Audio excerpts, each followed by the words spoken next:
police and why journalists and documentarians were interested in his life. He came outside, a car pulled up, and shot him. He didn't report the shooting to police because he said he's not a snitch, but by putting him on their heat list, he got heat.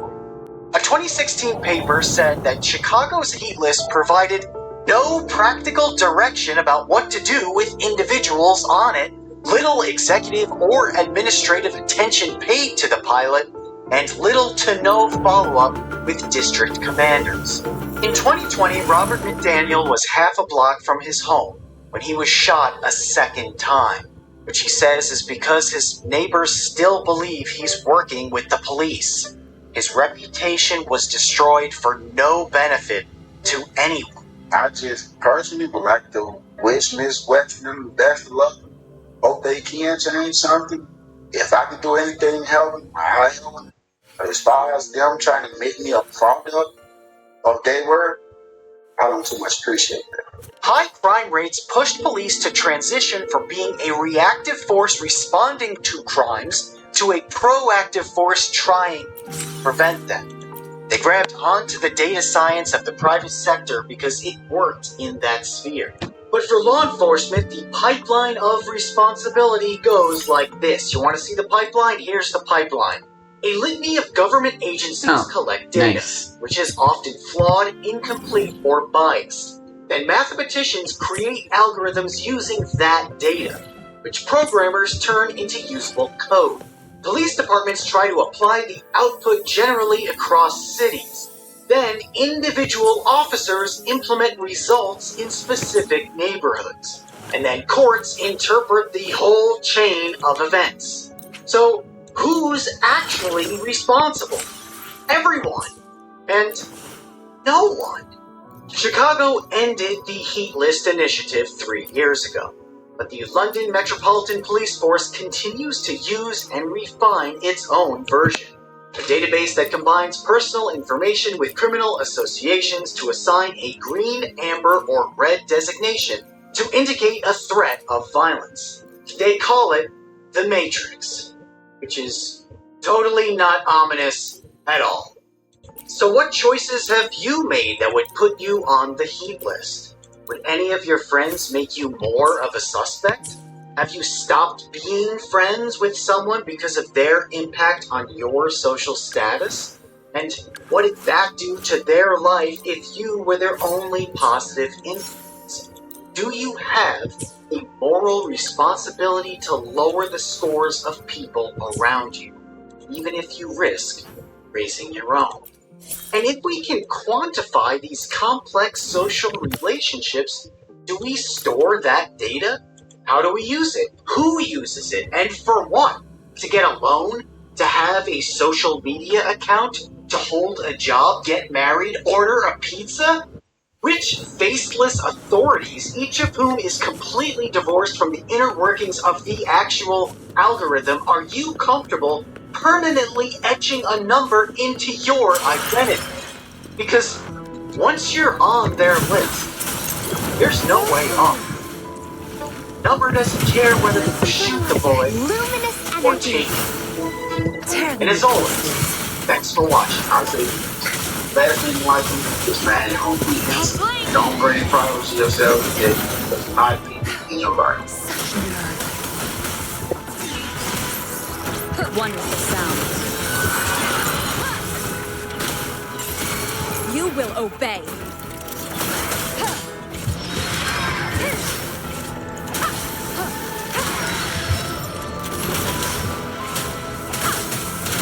Tear them to pieces. Zastra, the stage is yours. I've had enough. Get lost. Think you got permission?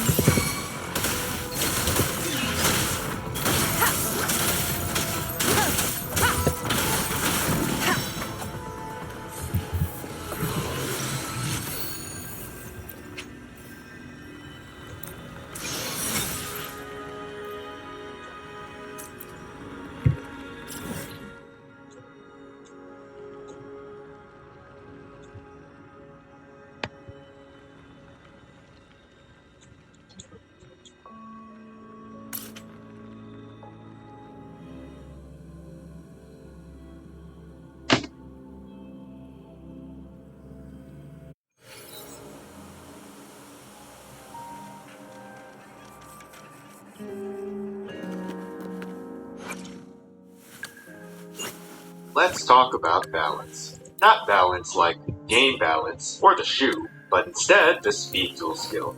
I asked for your guys' help on In this this one. world, For that, there by the are way. only those Really things which appreciate are it. not Which yet was clearly known, a good idea because not I those listed which cannot be katakuris known. as an example of a balance deck, which is stupid since I totally forgot that katakuris were a restart deck. Stupid me. Thanks for the correction. Anyway, let's do this. Balance was a very simple skill from a much simpler time. This was a skill that we pretty much had in 8 release that read, your starting hand will reflect the card balance of your deck. Meaning that if you had a deck that was half monsters and half spells, opening hand of 4 cards would contain 2 monsters and 2 spells. As 1/3 monsters, 1/3 spells, and 1/3 traps, you would be guaranteed one of each, and that last card would be random. If your deck was 88% tin and 12% copper, your hand would be bronze. And if your deck was 100% monsters, your hand would be 100% monsters. Because I guess how normal you are. One is the sound. This skill has been used for a number of decks throughout the years. Free Red Eyes Roulette Red Eye, Gravekeeper, 6 Samurai. As time progressed, the skill has gone through multiple changes as Konami realized that while being able to control the card ratio of your open hand is quite fair for a 2016 beatdown deck, doing the same thing with the modern deck can essentially guarantee you unstoppable god hand. So today, let's talk about some of the decks that, like Avenged Ex-Wife, left balance as a shell of its former self.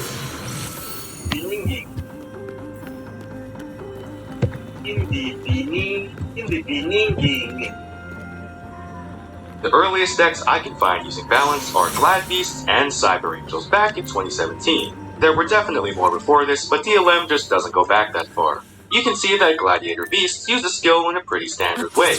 Looks like they mostly want to open monsters and disruption, and then maybe a bit of aggro. Seems pretty simple, right? Cyber Angels, on the other hand, start to show why the skill was so abusable. The main weakness of old ritual decks is being forced to open a 3-card combo, usually composed of 1 ritual monster, 1 ritual spell, and 1 tribute material. However, with 6 possible ritual spells, a bunch of ritual monsters, and your choice of normal summon searchers, running a 2/3 monster, 1/3 spell Raylon blend pretty much guaranteed you a playable hand. And once OG Cyber Angels started comboing you, oh boy.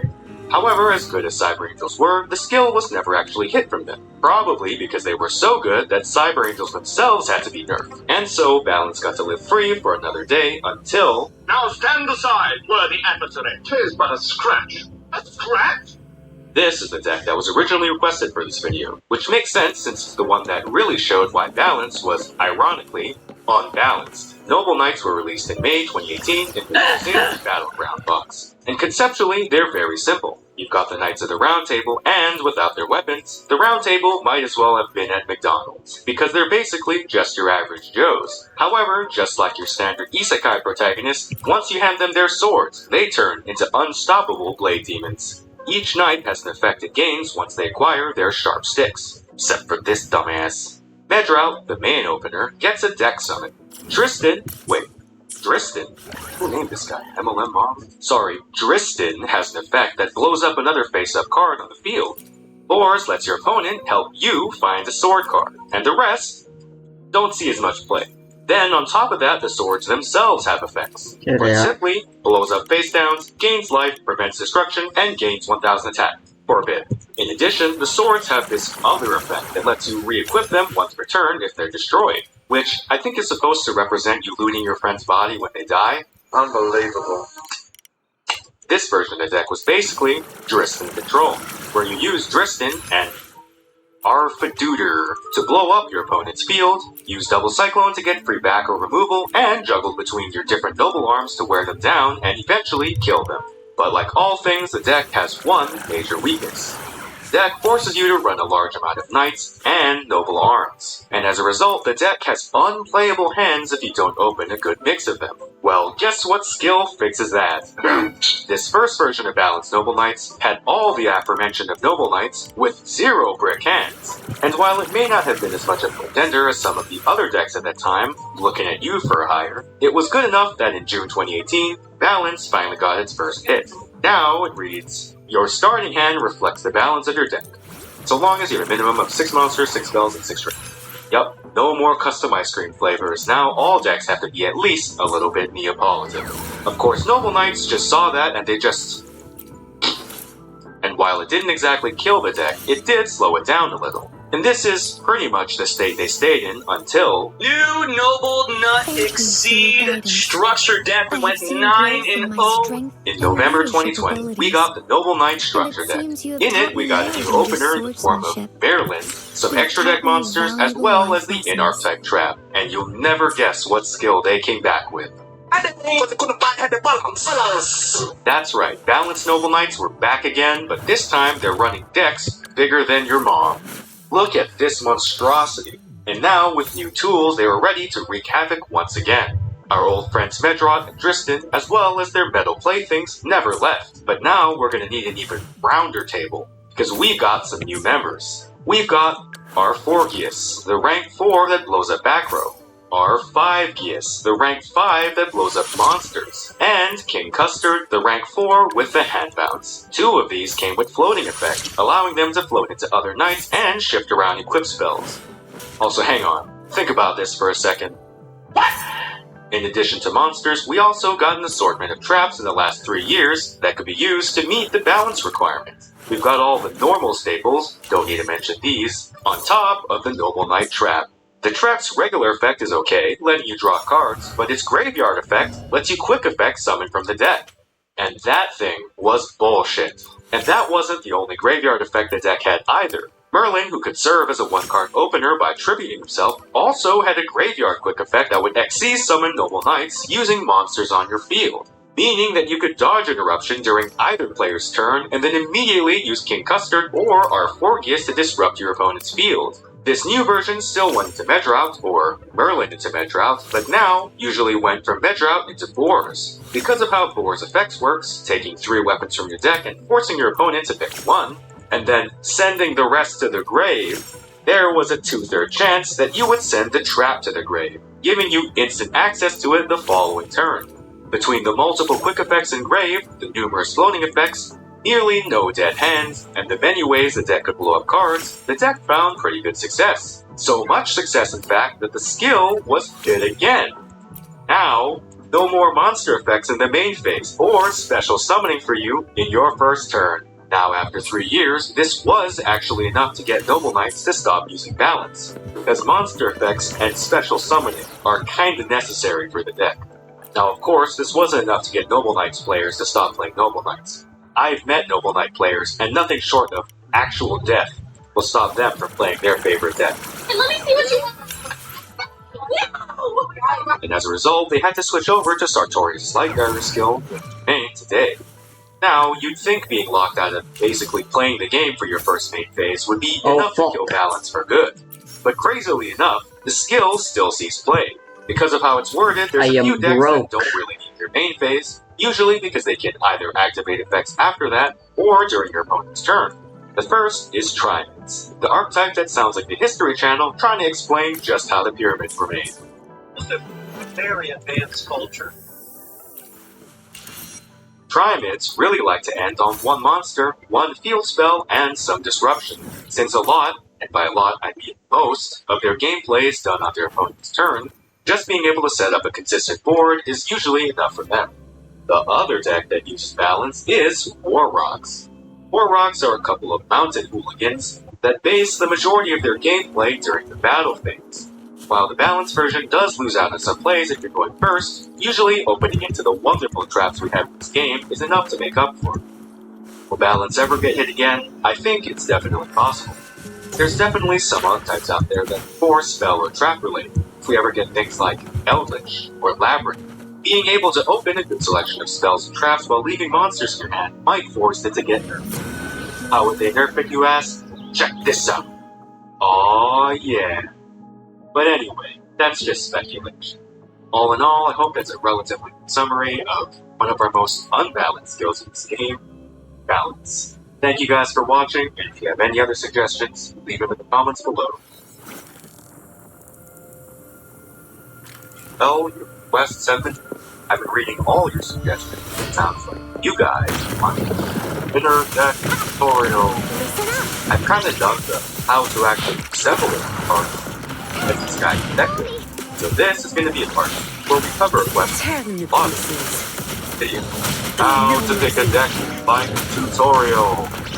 personality. Your whole personality. That way, everything. To be honest, this is probably one of the hardest topics, because there's really no one-size-fits-all answer. This game is full of different players with different goals that all find fun in different ways, with decks that vary in power, playstyle, and price. Today, we're going to go over a smattering of advices of all the things you might want to do while deck building.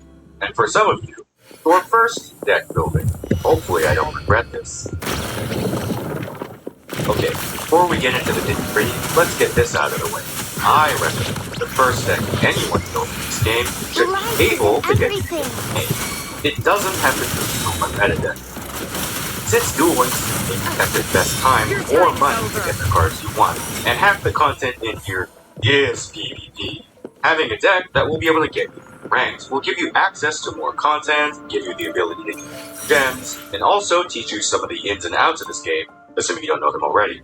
Now, this isn't saying you have to build a good deck, or you have to hit King of Kings all the time or anything. But if you don't build a good enough deck for it, and then one day decide you want to try it, you may have to wait over a month to pull for a viable deck.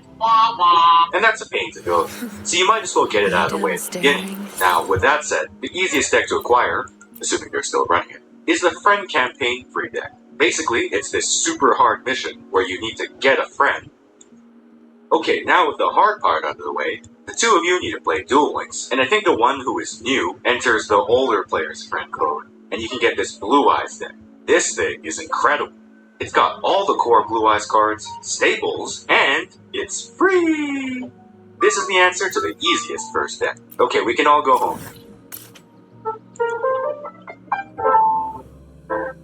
Okay, fine, let's go over picking a deck. As Sun Tzu once said, to know what you like, you got to know what you like. Or something like that. What? Which is to say that to know what kind of deck you'll like, you have to know yourself. Wait, hang on, maybe you're a girl. There we go. And the most important thing about yourself is how you have fun. Because if you're playing a game and you're not having fun, you're probably doing it wrong. So I like to watch a lot of game design content for things like Pokemon, or Magic, or why this fucking flashlight is broken. And one of the concepts you guys may have already seen is the concept of the 3 types of gamers. Thanks, Golden Owl. I'm not going to go too deep into this because I'm not going to be able to explain it better than Mark Rosewater, but simply put, there's 3 genres of players that are categorized not by their skill level, but by how they extract their fun. And you need to figure out what combo of them you are. Gamer type 1s are lovingly called Timmies. Yes, they have names. Now, all the little Timmy jokes over the years have made people think that these are like only children or something, but that's not true at all. Timmies are people who find fun in how a game makes them feel. Whether this is enjoying the story mode, or the little Easter eggs that pop up when you click random shit in the world, or having a deck that you really, really like, even if it's not that good. With a series like Yu-Gi-Oh! Picking up a lot of players through the anime, I think there's a little bit of Timmy in all of us. Hell, I hear him whispering in my ear every day. Blame the coaches. Gamer type 2s are called Johnnies. Johnnies find fun in how a game lets them express themselves. These guys will say things like, hey, do you think I can make a deck that locks all 6 card slots before my opponent can do anything? That sounds oddly familiar. Johnnies find fun in how a game allows them to express both their intellect and creativity. This usually manifests itself in the form of meme deck builders, but can also come out in playstyle or problem solving as well. The last type of gamer is called Spike, and Spikes play the game to prove something about themselves. Spikes might play to prove that they can hit COG every season, or that they can top a tournament, or that they can play against the same deck 18 times in a row without losing their minds. If they want to do it, they'll prove it to you, and there's nothing you can do to stop them.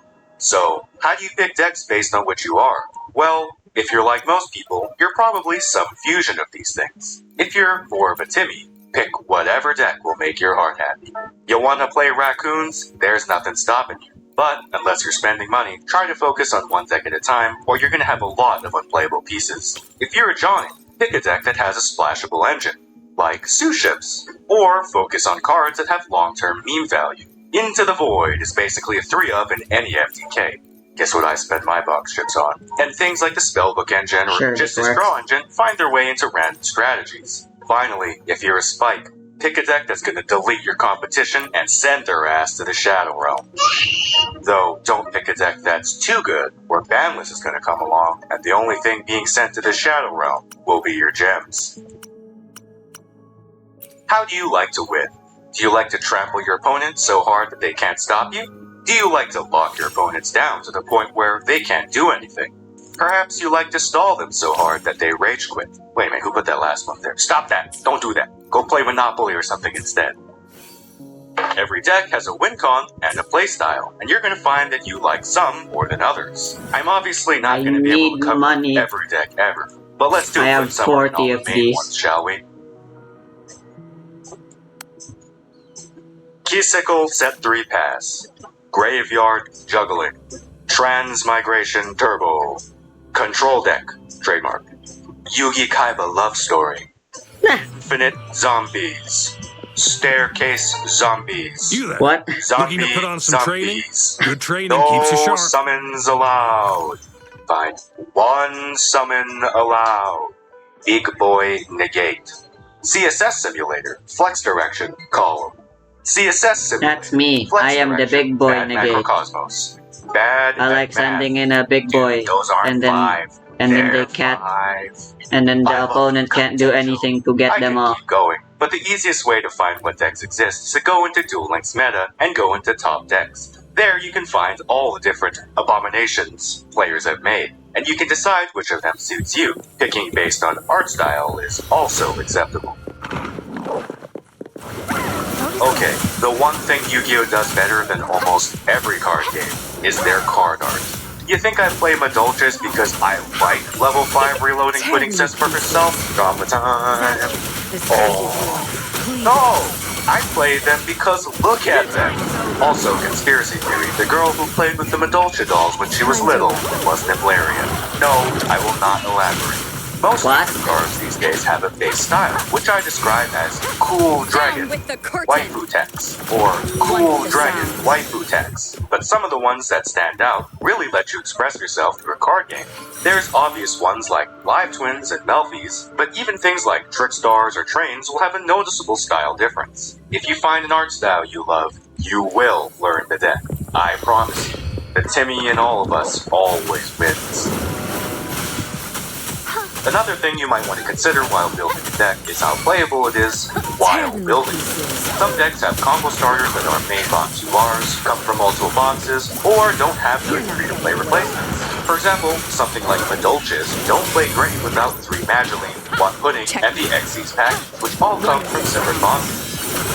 Whereas Eternal Bond, as much as I joke about the skill, can be played somewhat competently with 11 free cards and 1 extra deck monster. In my opinion, one of the best examples is Tenyi.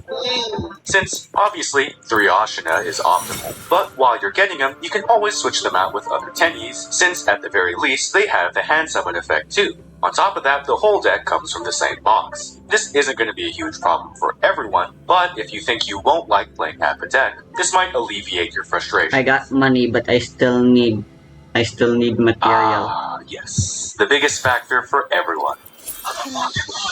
Or, I guess in this game, gems. If you're trying to build the best deck for the least amount of gems in the game, you go to Duel Links Meta, you click Gem Guide, and you go to Recommended Deck. Currently, it's Shitanui, but it won't always be. Here you can see the fully optimal deck list and roughly how much it will cost. If you want to go even cheaper, you can go to top decks and go through by deck cost limit. Theoretically, these can perform well, but actually doing it is a task itself. If you want to go even cheaper, Really? you go to duellinksfreetoplay.com and go You send a to mail for free-to-play that? decks and see what sort of free-to-play abominations that man creates. These range from decks made of cheap staples, one run-through-a-box decks, and even pure free-to-play decks. If you want to build up gems while playing through the game without spending any upfront, this is the way to go. Before you start though, I'd recommend looking at some of the deck building or pickup boxes the game has. Which ones will be here will vary depending on how long ago I made this video, but these are compact boxes that will let you get almost all the cards for a deck for basically the price of a third of a box, letting you get everything for the price of 1 box. Math. Depending on which anime you liked, you're in luck. Duel Links literally has 2 Kaibas, 3 Jadens, and 4 Yugi attempts. These guys get a new deck/skill every year or so, and even though these decks are a little expensive initially, you can expect to use the core cards for a long time. On the other hand, how many Atticuses do you think we have? Come on, take a guess. Come on! Yes! Yeah, 0. So as long as you're not going to be a fan of the wrong characters and will instead worship the Konami-approved ones, then investing in an anime deck might be right for you. God, that was a long video. Okay, summary time. Step 1, identify what kind of player you are. Step 2, take the 2 million things I just blurted out and decide which ones are the most important to you. And step 3, be ready to ignore anything I just said and start building your deck. Also, I just realized I haven't actually given inner deck.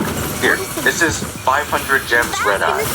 Buy 1 copy of the structure deck, use your regular tickets on a bunch of free cards like Insight and Horn of the Unicorn, and then you pray that people on ladder don't know what non-targeting removal is. I tried it before when I made an alt account about a year ago. I hit gold 1, I didn't get any further, but it was cheap as hell. Hopefully all this will help you guys pick a deck, or maybe just learn more about yourself and why you like your favorite deck so much. Whatever. I like Amazonas because it fulfills my small brain desire of having big monster go out, and not just one big monster but many. You know, other videos, I guess just suggest them to me. So yeah. Nowhere to hide.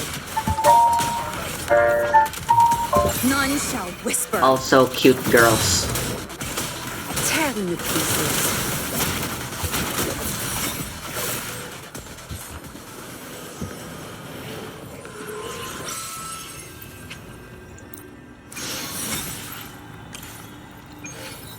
Holy shit, that's paltry.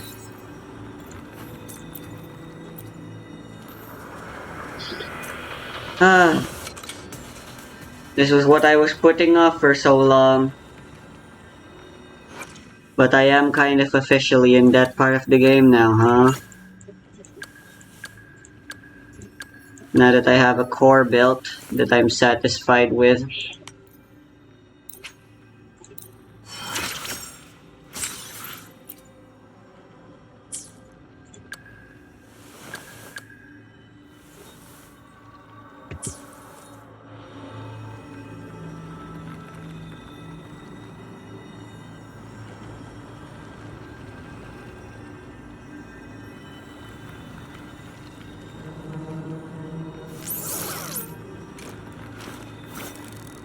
Yu-Gi-Oh! Duel Links is full of skill-powered decks, and most of them help a deck play its existing playstyle styling. But once in a blue moon, skill will come around that will define a deck's playstyle and deck list.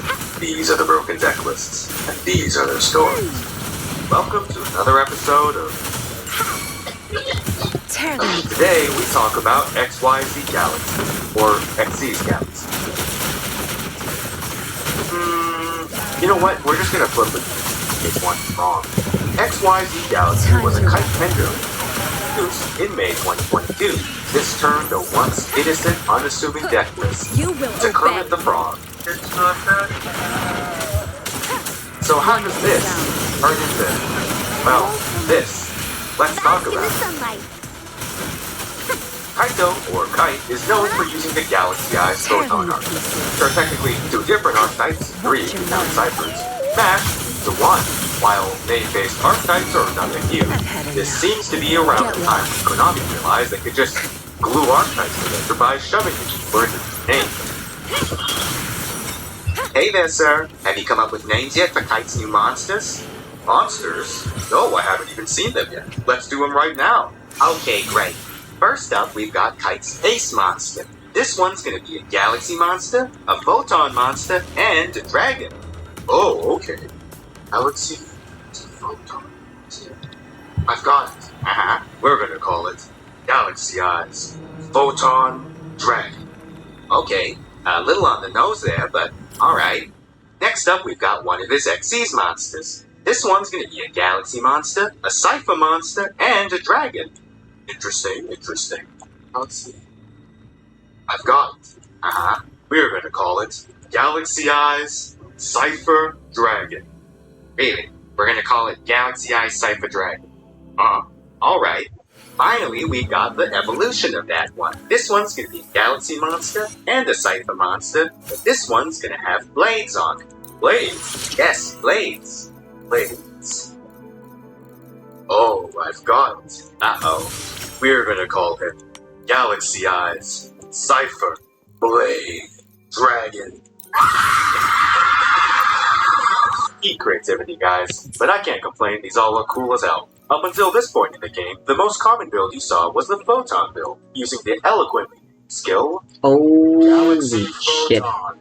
The goal of this deck was simple. Get 2 Photon monsters on the board, XC summon the oddly out-of-archetype Star Liege Lord Galaxion, then use its effect to teleport Galaxy Eyes Photon Dragon onto the field. Then, using the deck skill, you can exchange any Galaxy or Photon Fuck it, monsters this'll for do. a Galaxy or Photon spell trap. We didn't have a whole lot of options, but most decks ran the back row to Galaxy Cyclone, and the deck's bread and butter, Photon Stream of Destruction, which worked as both a back row and a disruption. So, an archetype-based playstyle and a little consistency skill that helped you search the right tool for the job. Just like that, the deck lived happily ever after, and nobody complained. Okay, a few people complained because if you could interrupt Galaxion, it was over for you, but this version had soon power grab to rogue status. This would all change very soon. May 2022, we would get Galaxy support, and this would shake up our whole world. Actually, this would shake up our whole galaxy. The first thing this wave of buffs would bring is the Galaxy XC's pack. What's the Galaxy XC's package? I'm so glad you asked. The Galaxy XC's package is a collection of free monsters you could just fucking chuck into your extra deck. That would turn any 2 lovely monsters into a staircase of first, you go into Galaxy Eyes Lightning. A pointed opponent's monster. Then you would rank that up to Galaxy Eyes Armor was on Dragon. Then let the top any opponent's face up bar. Then you could rank add up to Galaxy Eyes Cyclone Blade Dragon to let the top any bar. And if it's called, let them summon that first guy back to the trade.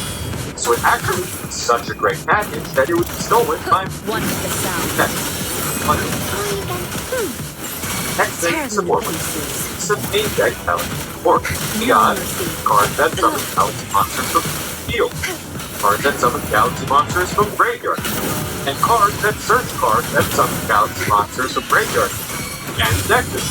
That's a lot of Galaxy monsters on the field. So you might deck with killing going, but Didn't mean to. graveyard is probably the second. Going, right? That is not cool. Because now we find out skill does. Never in my life I see skill cause more complaints quite as long as XYZ Galaxy. Except maybe wrong. XYZ Galaxy on these has 3 parts of effect. First, effect was technical cost. In order to use the skill, you were first required to send one Galaxy monster to protect graveyard. Well, that doesn't sound like money. That sounds like a glitch of Galaxy Eyes Photon Dragon. And that's because it was. This skill's cost was immediately put this guy into play. Why? So if that's the cost, what were the effects? Well, there were 2 you could pick. Turn, the one you picked usually depended on the turn on. If you were going first, you would usually pick the first. But you add Galaxy Eyes Photon Lord to your extra deck. Galaxy Eyes Photon for your first. Keppel, was one of the dumbest things they ever added. Time that Keppel was a quick effect destroy. Now these are a dime a dozen, honestly, but if you do, these were so rare that Photon wasn't even in the game yet. You could literally only play it through XYZ Galaxy. And if a quick negate wasn't enough, the card also lets you search for Photon or Galaxy. So, if you were getting trampled on your bread, we're definitely thrown down on the following. At a time when most decks died from single monsters, couldn't out Keppel, your turn was done. So what happens when you got to the next game? Following up on turn 3, they can skills second. So, you remember the Galaxy X attack earlier? Well, effect 2 lets you go straight to full armor using just regular Galaxy Eyes material. All you need to do was discard a galaxy card to the grave. So if, for whatever reason, you were able to get What the enough fuck galaxy was eyes that? on the field, you could go into the Galaxy XE's package twice. So the key to victory here sounds like being able to get a bunch of level 8 monsters on the field. I wonder what that did to the deck list. I'll tell you what it did. This deck was basically 7 ways to reborn Galaxy Eyes from the grave, 3 ways to summon Galaxy monsters from your deck, 3 ways to search those ways, 3 things to get summoned, 3 ways to just say no to your I have no idea how to destruction, use and then any of these some characters. Let's fucking go.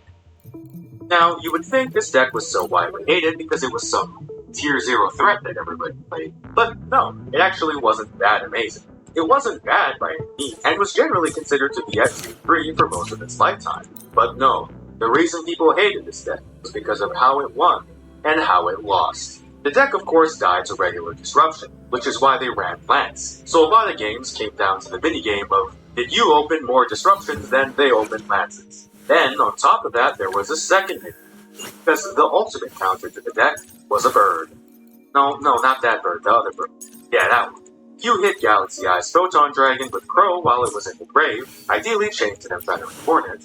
Deck basically became unplayable, and instantly spooked. The most people started running too. In fact, the DD Crow got so bad that both players and non-players of this deck were sick of how much the game was just determined by opening the out. And at some point, Konami must have gotten sick of listening to their complaints, right? After nearly 1 year of listening to people complain about XYZ Galaxy, Konami decided that in March 2023, XYZ Galaxy was going to be a shit deck. While most players at this point would have just been okay with adjusting how the Foolish worked, Konami decided that Galaxy players were going to have to buy a new deck. First, they adjusted the Foolish to go -1 like we were all expecting. But then, they also deleted Photon Lord from the game, and made the skill at Neo Galaxy Eyes instead. Then instead of letting you go into full armor with one material, now you can only go into What was I going to do again? which wasn't a horrible option, but before you were allowed to choose, now you can only go into Neo. What did that do to the deck? How much we need to left? This is February 2023. Tons of cogs, top the tournament, KC top 100, and this is March. Truly a story in 2 victories. So where are they now? Well, as an anime favorite, Galaxy Eyes is a deck that has a lot of support to come. Just had everyone's favorite Cyber Dragon card, Galaxy Soldier, released, as well as a new skill, and we will no doubt get Photon Lord back one day. So I think the future is looking for Galaxy players. Plus, what are the odds that another deck comes around and uses the Galaxy XE's package and has an underbug skill and has an open the out minigame? Immensely Oh, rejuvenating God. snow. Thank you guys for watching.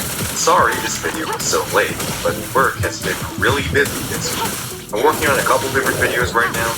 Strike is one. The beginner deck guide, that one's actually kind of hard.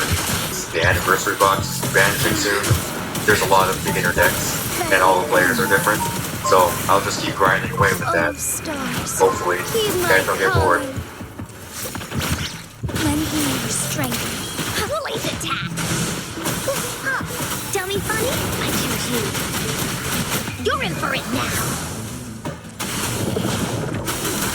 Leave me alone.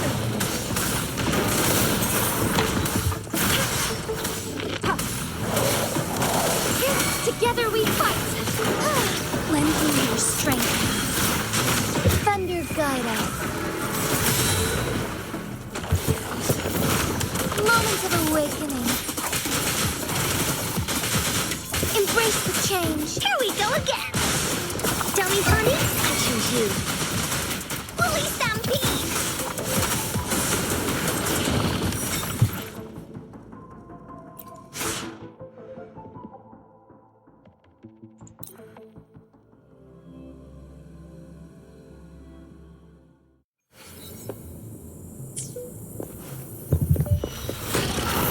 Lend me your strength. Transmitting endless reverberation.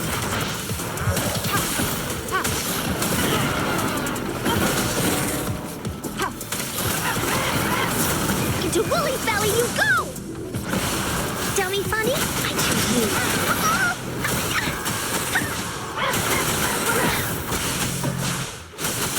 Leave Me? Heaven ordains. Banish all vice.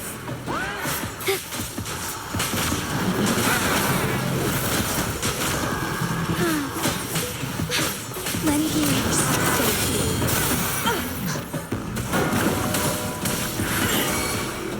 Lily's attack. Dummy fun. Oopsie-daisy. No one picks on Uncar's friends. Oopsie-daisy. Leave me alone. Evil be cleansed. Lend me your strength. Dummy funny, I choose you. Leave that away. That didn't hurt at all. Administering first rejuvenating snow.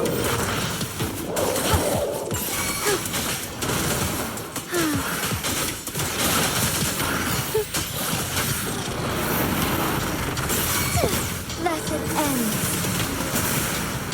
Oh, stars, heed my calling. Lend me your strength. Lily's attack. You're in for it now. Leave me alone. The sky beckons. Evil be cleansed. Lend me your strength. Dummy funny, I choose you.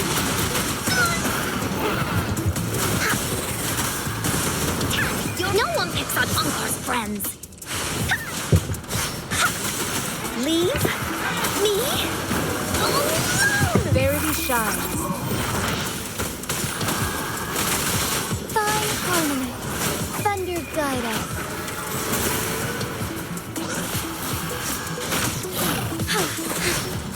Lend me your strength. Dummy funny, I choose you. Lily Stampede. Leave me alone.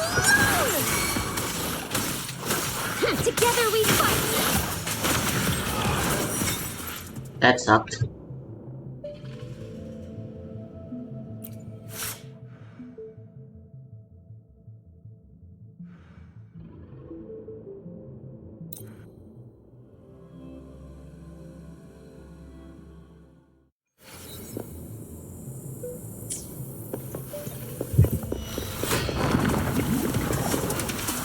Moment of a lend me your strength.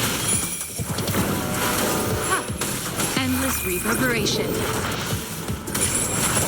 Into Woolly's belly you go! Dummy funny, I choose you. Ha! Leave me alone! Strike fast. Oh, stars, heed my calling. Evil be cleansed. Lend me your strength. Dummy funny, I choose you. Leave me alone. Together we fight. Our light shine through. Blessed end. Lend me your strength. You're in for it now. Dummy funny, I choose you. Leave me alone. Administering first aid. Heaven ordains. Banish all vice.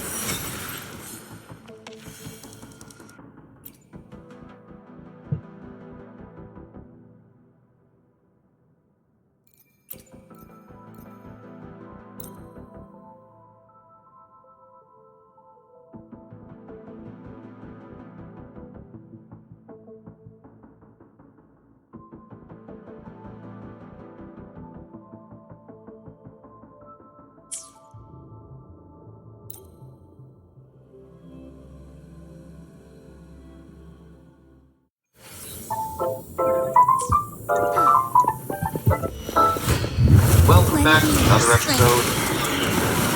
Endless Today reverberation. we're talking about the 5-hit touching death combo that, depending on the meta, was either game-ending good or absolute dog water. That's right, today we're talking about Quintet Magician. You're a wizard, Harry. Strikers Hang on a back minute. Who is Quintet? Well, after doing some extensive research, mostly consisting of staring at the name and summing requirements, I've come to the conclusion that Quintet Magician is either 5 smaller magicians in French code, or a horrifying magician chimera made of 5 spellcaster parts. Whatever the case is, it ain't pretty. Quintet Magician has the somewhat difficult summon requirement of needing 5 spellcaster monsters as fusion material. These can technically just be the same monster 5 times, but just like the Exodia from you're gonna want to avoid creating such an abomination, because if you use 5 different monsters, we get a little surprise tool that will help us later. When Quintet Magician hits the field after being summoned with 5 different materials, he attempts to turn your opponent's field into 5 friends lists. Oh my god. Destroy all cards on your opponent's field. God damn! After blowing up your opponent's field, Quintet Magician also has the bonus effect of having 4,500 attack. So if your opponent doesn't have any floating effects, hand traps, or a way to use field deletion, speed duel format, that's Heaven ordains. Banish all vice. Evil be oh, that's game. So with an effect like this, how far into the game we got? Similar to Side Note Order, Quintet Magician is another card that hit TCG and Duel Links at nearly the same time. Released in April 2019 TCG and September 2019 Duel Links, Quintet Magician gained some effects that were built for modern era Yu-Gi-Oh! In fact, some of them were so modern that they were beyond our Duel Links players' understanding, starting with its protection effects. While it doesn't come with powers level protection, it does get 3 funky alternatives. The first one is Destruction Effect. This one's pretty basic, you should all already know this, but basically, he blow you up, you don't blow him up. It don't work like that. Easy to play around, but can be annoying for a lot of decks.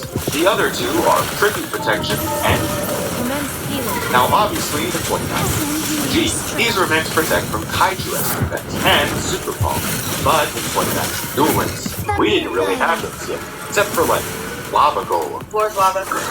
So these two protections basically just protected you from yourself.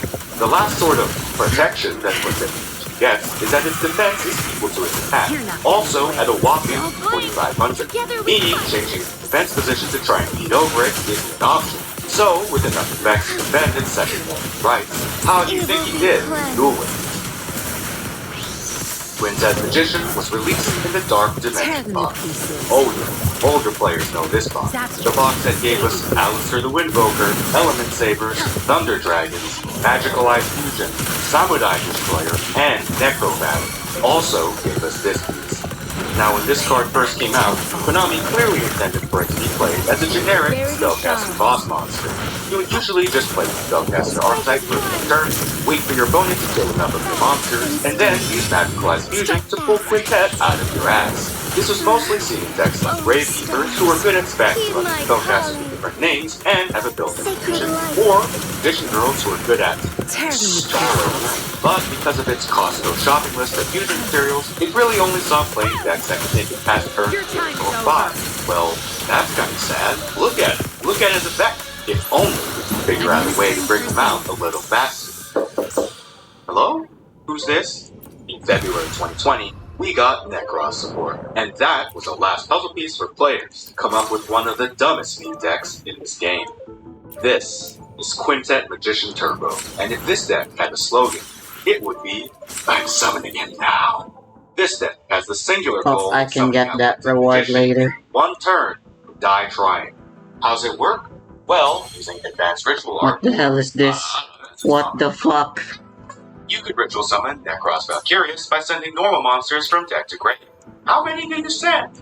As many as you goddamn can. The optimal strat is to shove a bunch of level 2 normal spellcasters in your deck, use Ada to blast 4 of them to your grave, then these 4 plus Valkyrius is a 1, a 2, 5 different spellcasters,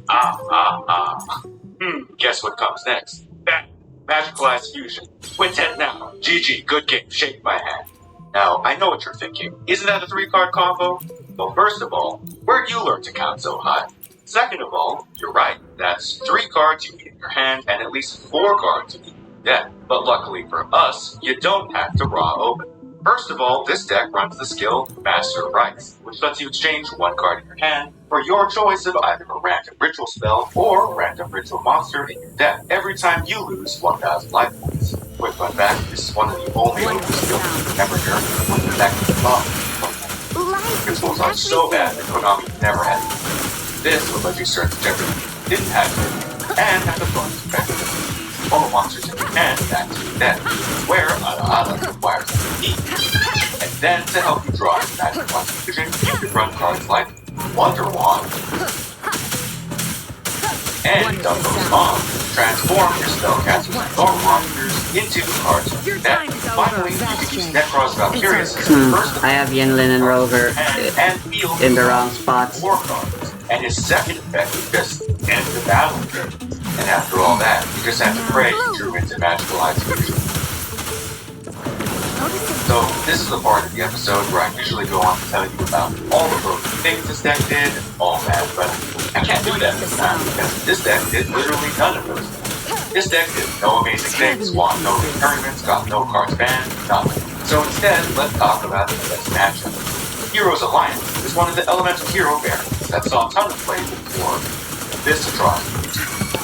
Like any proper hero skill, Alliance lets you search your poly on some EFs. And between fusion summoning with your opponent's monsters, heroes, and destroying them with Sunrise, they can usually out. But, like the Beekeeper, Star, Jason Statham, one man can stop all of those. Can't be super poly, can't be destroyed, can't be over, enough said. I know. Yes, they can lower his attacks with like Gaia or Great Tornado. I said best matchup, not good matchup. So where is Quintet Magician now? Well, Quintet Magician has taken the role it's always been destined to have. Spellcaster, boss monster. Long story short, if your deck can pull out Spellcaster Fusion, you can run Quintet Magician. The latest being Dark Magician, which has actually done pretty well. However, as the game has been going on, it's been getting both better and with criminals like Bond players going around, getting super poly has become an actual thing we've had to deal with. And even though only one deck plays Kaiju, yeah, I'm looking at you, Crusade here. Being able to ignore these forms of approval is pretty great. In addition, new spellcaster just this or spellbooks, but make filling your grave with dead people so much easier. Time to wrap. Having a field day right now.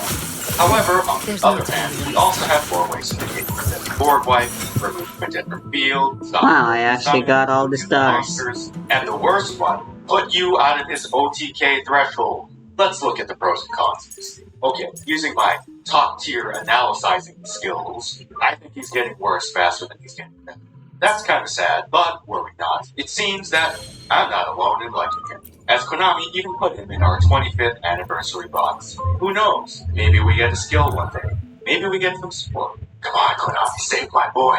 Thank you guys for watching. I'm just gonna keep making these like I always do, but if you have any suggestions or requests, just feel free to put them in. I read all of them. I'll get to them eventually. Talking about you, Beginner Decks guy and Ojama guy, all of you. They're in the list somewhere, don't worry. I'll get to them at some point.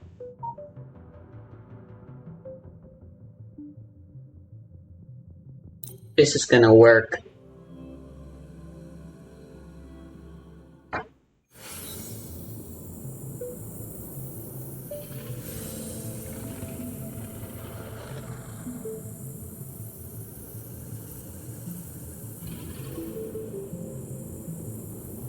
Welcome to the Peasant's Guide to Deck Building. This is going to be a simplified guide about how to build decks if, like me, you're not just kind of dumb, but also kind of poor. I'm going to cover how to pick a deck and the basic rules of how to build it optimally. Maybe it'll teach you something new, maybe it'll just be a funny review.